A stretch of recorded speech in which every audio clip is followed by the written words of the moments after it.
All right, everyone. I'd like to thank you for joining me for episode 2 of Axe Synergy.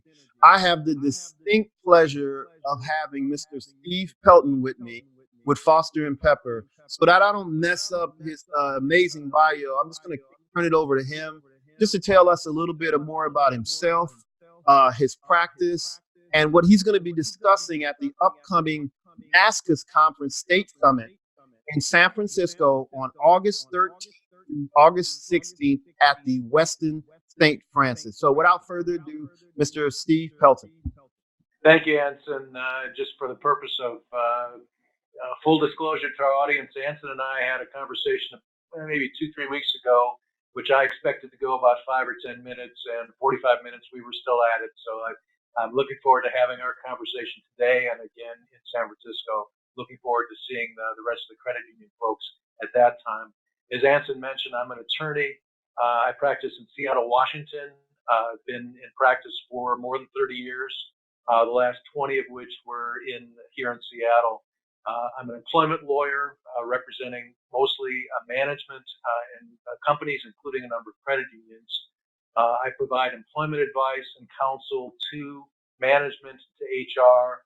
I also defend credit unions and other employers in agency claims and in litigation. I provide preventive training for credit unions and their management and other companies as well. I also represent some individuals who have issues in the workplace and are looking for counsel and support, often when they're entering employment or when they're exiting. And finally, I've been doing a lot of work with credit union and other boards on advising them about governance duties that they have as boards of directors.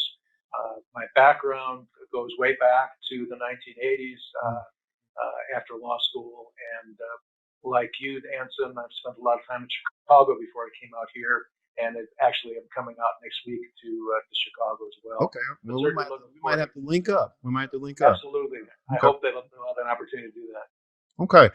All right. So let's jump straight into it, and I want to frame the conversation in some ways where around the topic that you're going to be discussing at the NASCA's conference. Without stealing too much of your thunder, the topic is Me Too and the corner office, the credit union slash regulator's role in preparing for and responding to sexual harassment claims.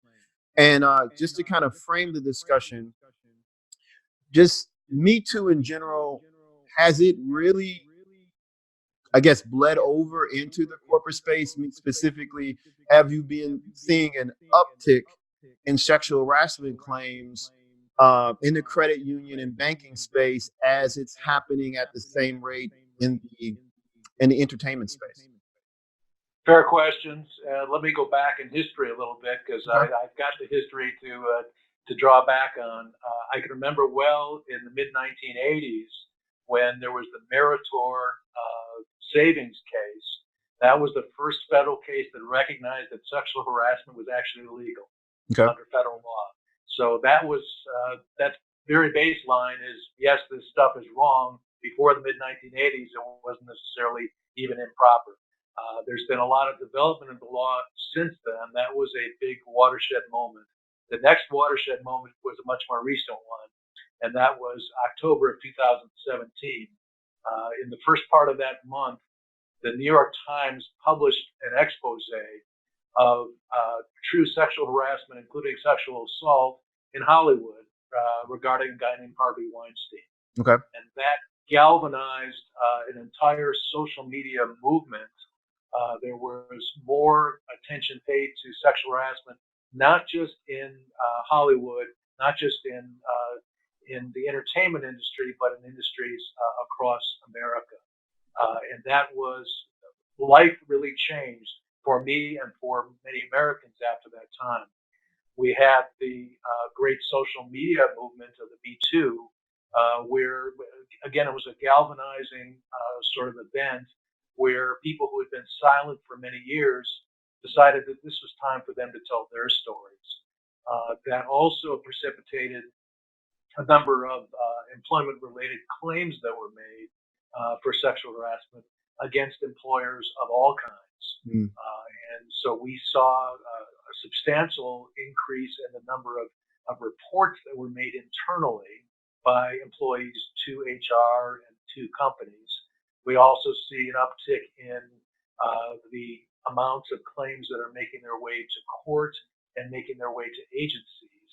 For example, the EEOC's sexual harassment menu went up last year. There were more claims brought than in prior years. And we're seeing that in other parts of the judicial process as well. Okay. A number of state legislatures have gotten into the act. You probably know that the way that many companies dealt with sexual harassment in the past was to resolve things quietly with the victim, often by payment of money with a non-disclosure agreement so that it remained confidential. What a number of state legislatures have now done is to prohibit confidential settlements of that kind. So if there is a settlement, it's no longer possible in some states to keep that under wraps. And the idea being that other women who might be victims should know that there is a history here and creating additional transparency. I got you. I should mention, Anson, that sexual harassment and Me Too is the most visible part of the harassment issue that's arisen around the country. It's not the only one. Okay. We see a large number of claims brought for racial harassment, Mm-hmm. for religious harassment, for disability harassment, and other ways in which people are being treated improperly on the basis of their membership in some protected status, minority or otherwise. Okay. So those claims are still out there. Employers still have to be concerned about